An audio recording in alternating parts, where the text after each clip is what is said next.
Mary, are you sure about this? My best friend, Lucy, asked as we sat in my small but cozy living room.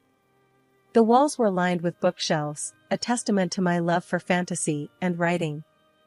I sighed, pushing a lock of hair behind my ear. About marrying Alex? Yeah, I am. But his family? That's a whole different story. Lucy raised an eyebrow, her skepticism clear. Especially his mom, huh? I nodded. Mrs. Thompson, Alex's mother, she's something else. Always prying, always judging. And don't get me started on the wedding plans. The doorbell rang, and in came Mrs. Thompson, as if on cue, with her usual air of self-importance. Mary, dear, we need to talk about the wedding dress, she said, barely a hello. I braced myself. What about it, Mrs. Thompson? She waved a dismissive hand. The one you chose, it's just not suitable. I found the perfect one yesterday. It's only a bit over your budget. A bit? I asked, dreading the answer. Well, it's double your budget. But it's worth it, she declared, her tone leaving no room for argument. I exchanged a helpless look with Lucy. Mrs. Thompson, I can't afford that. Nonsense, she snapped. It's your special day. You can cut corners elsewhere. This dress is a must. Feeling cornered, I reluctantly agreed. It was easier than arguing. The next day, we went to the bridal shop. The dress was indeed beautiful, but the price tag made my stomach churn. As I tried it on, Mrs. Thompson gushed over how stunning I looked. It's settled then, she said, clapping her hands together. We'll take it. I hesitated. But the price, Mrs. Thompson. Don't you worry, she interrupted, I'll help you out. Consider it my gift to you. Relief washed over me. Maybe I had misjudged her. Fast forward to the wedding day, the dress was a hit. Everyone complimented me, and I felt like a princess. But after the wedding, when I approached Mrs. Thompson about the dress payment, she conveniently forgot her promise. Mary, dear, I never said I'd pay for the whole thing. I said I'd help. You know, with the choosing. I was flabbergasted. But you said. She waved me off. You must have misunderstood. Anyway, it's done now. No use crying over spilt milk. I stood there, feeling cheated and foolish. Lucy was right. I should have been more careful. It was a Thursday, just like any other, except it wasn't. I was in my home office, the smallest room in the house, cluttered with my writing stuff. The only place where I could find some peace, or so I thought. The sound of the doorbell shattered the quiet. I knew who it was without even looking. Mrs. Thompson had this habit of showing up unannounced, as if our house was a public park. Mary, dear, I'm here, she bellowed from the living room, not bothering to wait for me to answer the door. I took a deep breath, preparing myself for the ordeal ahead. Hi, Mrs. Thompson, I greeted, trying to sound pleasant. Oh, there you are, hiding in your little room, she said, peering around with a look of disdain. You really should get out more, dear. I forced a smile. I'm actually quite busy with my writing. Writing, schmitting. She waved her hand dismissively. You need to live a little. Now, where's the remote? I want to catch my show. As she plopped onto the sofa, turning on the TV, I couldn't help but feel a surge of irritation. My home was turning into her daytime retreat. Mrs. Thompson, I was hoping to get some work done today, I said, trying to sound firm yet polite. She looked at me, her eyebrows raised. Oh, don't be silly. Your little stories can wait. I need to relax. You know, I save so much on my electricity bill coming here. I was at a loss for words. The audacity was astounding. And to make matters worse, she headed straight for the kitchen next. What's for lunch, Mary? I'm starving, she called out, rummaging through the fridge. I followed her, my frustration growing. Mrs. Thompson, I haven't prepared lunch yet. I was planning to eat later. She shrugged, pulling out ingredients. No problem, I'll make do with whatever you have. You should really stock up better, though. There I was, watching her take over my kitchen, using my groceries. The sense of intrusion was overwhelming. Alex walked in just then, home for lunch. "Mom, what are you doing here?" he asked, surprise evident in his voice. "Just visiting, darling. Mary and I are having a lovely time," she lied smoothly. I glanced at Alex, hoping he'd say something, but he just shrugged and sat down, turning his attention to the TV. It was clear where he stood, or rather, where he chose to sit, firmly on the fence. The sun was setting, casting a warm glow into my small home office. The walls, lined with shelves of fantasy novels and manuscripts, seemed to close in on me as I sat there, typing away. My world of mythical creatures and grand adventures was a sharp contrast to the reality I was living. The door to my sanctuary burst open with a force that made me jump. Mrs. Thompson stormed in, her face twisted in a mix of disgust and irritation. "Mary, what in the world are you still doing cooped up in here? It's like you're married to that damn computer. There's a real world out there, you know," she exclaimed, her voice laced with contempt. I sighed, pausing my typing. "Mrs. Thompson, I'm working. This is my job, my career." She let out a derisive snort. "Job? You call sitting on your behind all day, making up fairy tales, a job? That's the biggest load of rubbish I've ever heard." I tried to keep my voice steady. "Writing is a legitimate profession. I'm a published author. It's not just a hobby." She rolled her eyes dramatically. "Published, schmublished. All this nonsense about dragons and magic wands. It's child's play. Get a real job, contribute something useful to society." Her words were like a barrage of arrows, each one striking its mark. Before I could muster a response, my husband Alex walked in, his expression mirroring his mother's disapproval.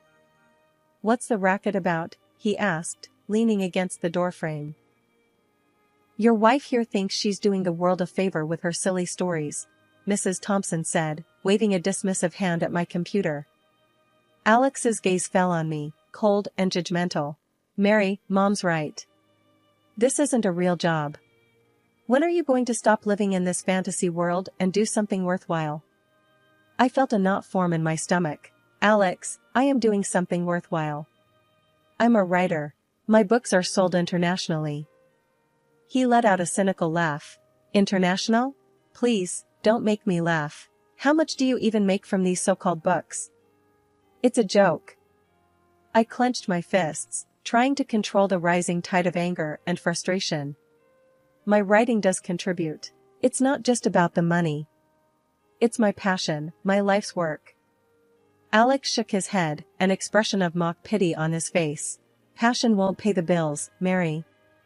It's time you grew up and got a proper job, one that pays regularly." The conversation was going in circles, their words cutting deeper each time. I felt like I was being suffocated, my dreams and aspirations trampled under their relentless criticism. "Look, I don't need this," I finally said, standing up. "I don't need to justify my career to anyone." Alex raised an eyebrow. "Oh, so now you're getting defensive? Classic. When you can't face the truth, you just run away." I bit back a sharp retort, knowing it would only fuel their fire. Mrs. Thompson, sensing my defeat, added one last jab. "Think about what we said, Mary. It's for your own good. You can thank us later when you're living in the real world." With that, they left, leaving me alone in my office, surrounded by my books, my work, my world. But their words echoed in the room, each syllable a reminder of how little they understood or respected me. I wondered how much longer I could endure this environment, where my aspirations were nothing but a source of ridicule. The future, once bright with possibilities, now seemed dim and uncertain. It was a typical Saturday morning, the kind that usually promised relaxation and peace. But for me, it heralded the start of the dreaded weekend ritual. The clock had barely struck 10 when I heard the familiar commotion at the front door. It was Susan, Alex's sister, with her 3 kids in tow. "Hey, Mary," Susan called out cheerily as she barged in, the kids already scattering to different corners of the house. Hope we're not too early. I forced a smile, hiding my dismay. No, not at all. Good morning, everyone. Susan, oblivious to my discomfort, plopped herself on the sofa. Phew, what a week. I'm beat. The kids have been driving me up the wall. Thank God for Saturdays, right? I nodded, a sense of resignation settling in. Right. Would you like some coffee?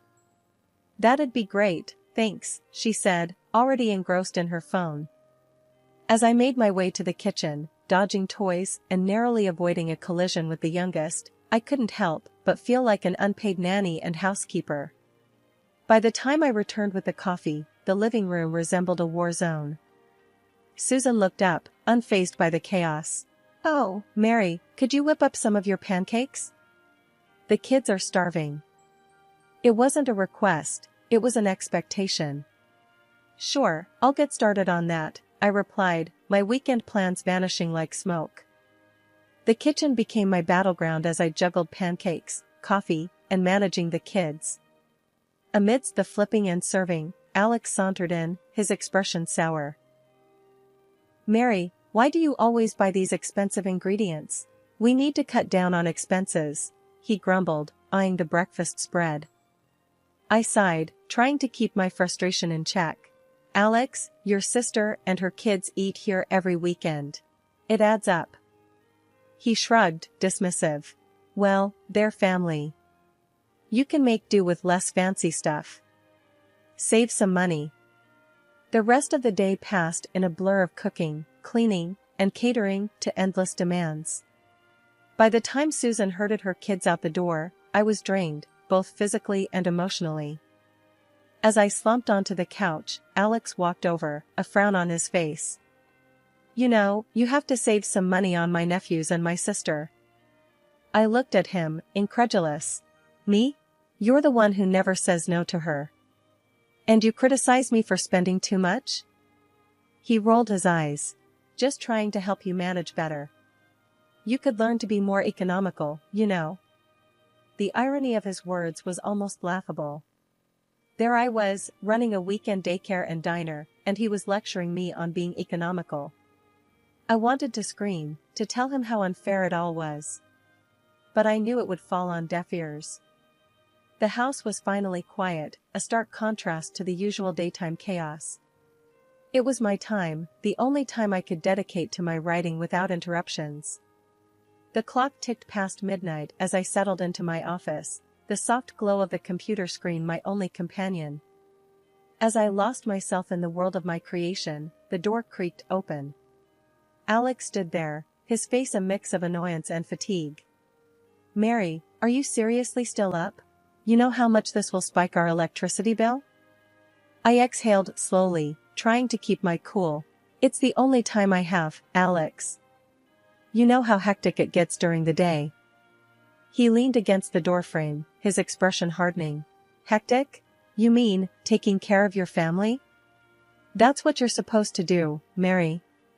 And this night owl routine, it's not helping. Think about the bills, for once. I couldn't believe what I was hearing. The bills? Really, Alex? That's your concern right now? Not the fact that I'm sacrificing my sleep, my health, to pursue my career? He rolled his eyes. Career?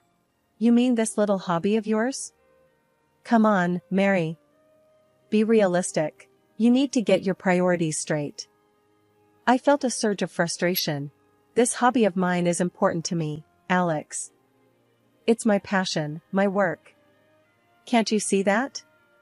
He shook his head, dismissive. All I see is unnecessary expenses and a wife who's more interested in her fantasies than her family. The hurt from his words was palpable. I stood up, facing him. My writing is part of who I am, Alex. I can't just give it up because you think it's impractical. He snorted. Impractical is an understatement. It's a waste of time and money. You could be doing something more productive, you know. I felt a lump in my throat, the word stinging like a physical blow. I am being productive, in my own way. Why can't you understand that? Alex shrugged, a cold, indifferent gesture. Maybe I would, if it actually brought in some real money. Until then, it's just a nuisance. With that, he turned and left, leaving me alone in the dimly lit room. The words on the screen blurred as tears pricked my eyes. I was struggling to keep my dream alive, and the person who was supposed to support me the most just didn't get it. The kitchen was stifling, the air thick with tension. I was stirring the pot when Alex came in, his mother, Mrs. Thompson, trailing behind him like a shadow. The news he dropped was like a bombshell. Susan and her husband are taking off for 2 weeks. They need us to watch the kids, Alex announced, a note of finality in his voice. I froze, spoon in hand. 2 weeks? That's a huge ask, Alex. Mrs. Thompson chimed in immediately, her tone sharp. It's family, Mary. You can't say no to family. I could feel the frustration building up. But my writing, I have deadlines. I can't be a full-time babysitter. Alex scoffed, his voice dripping with sarcasm. You're writing? Come on, Mary. It's not like you're penning the next bestseller. Family comes first. I turned to Mrs. Thompson, seeking some support. Maybe the kids could stay with you? She recoiled as if I'd suggested something outrageous. Me? Look after 3 young ones at my age?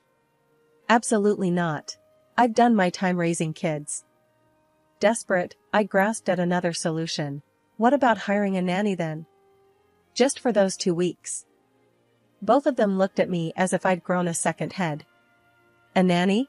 Mrs. Thompson spat out the word. Why waste money on that when you're already here? Alex nodded in agreement.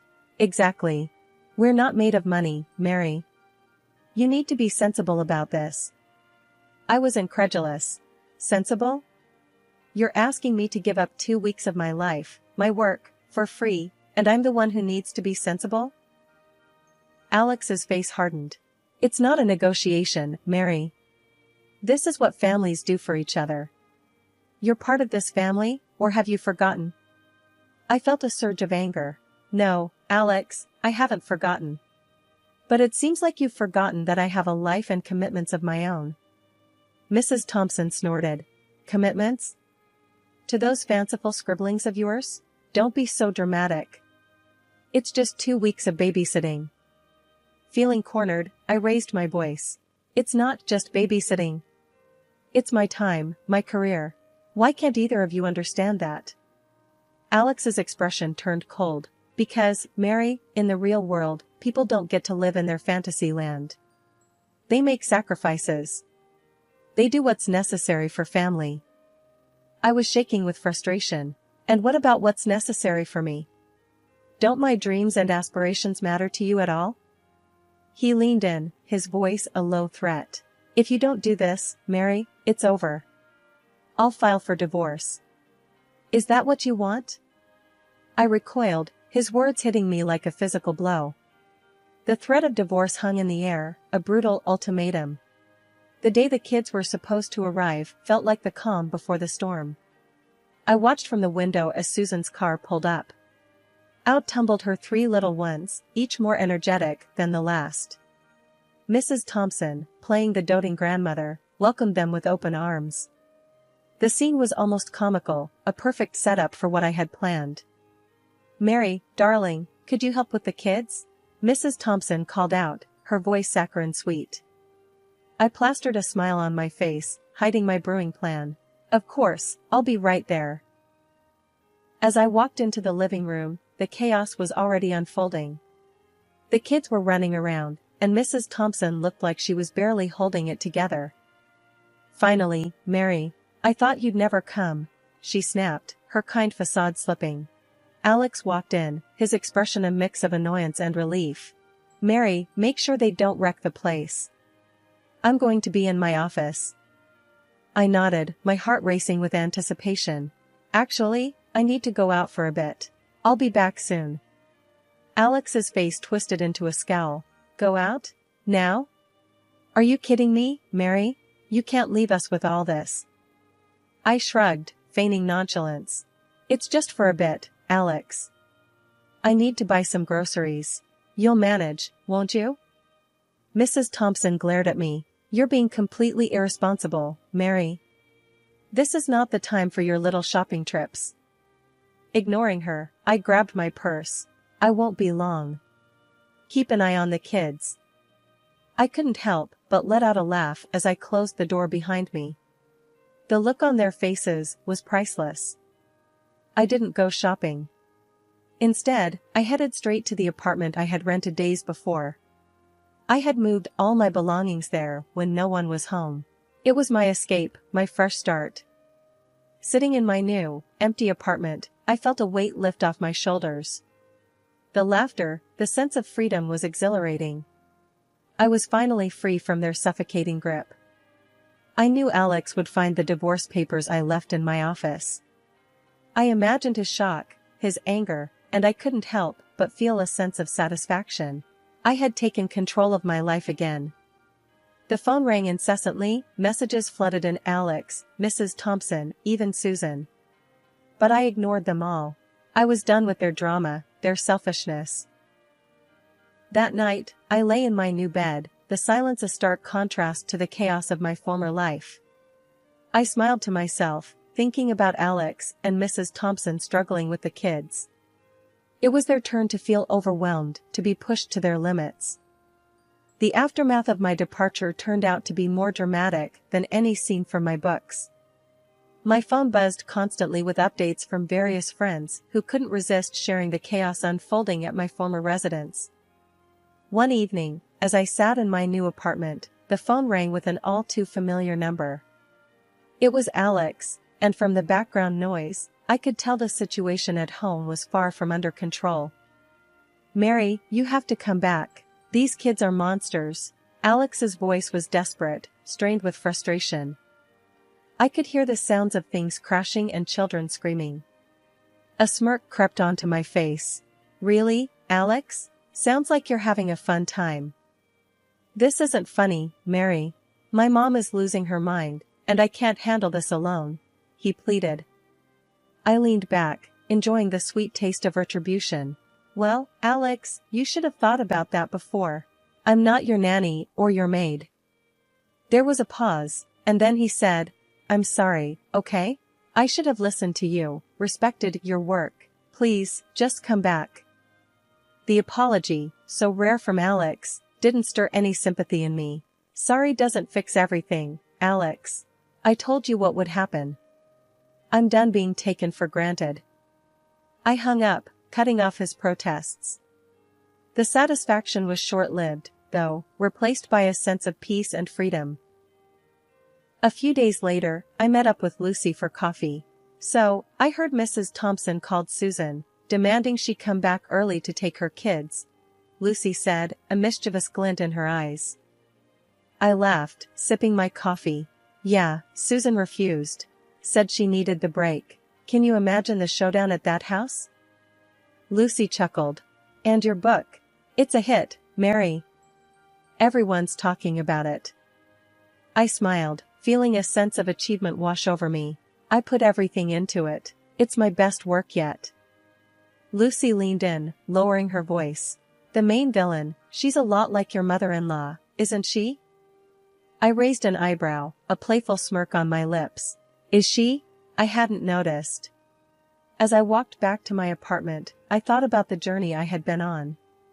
Leaving Alex and his controlling family was the best decision I had ever made. I was finally living for myself, my dreams. My latest book was just the start. The villain, reminiscent of Mrs. Thompson, was a hit with the readers. My friends saw the resemblance immediately, but for me, it was more than that. It was a cathartic release, a way to close a painful chapter of my life.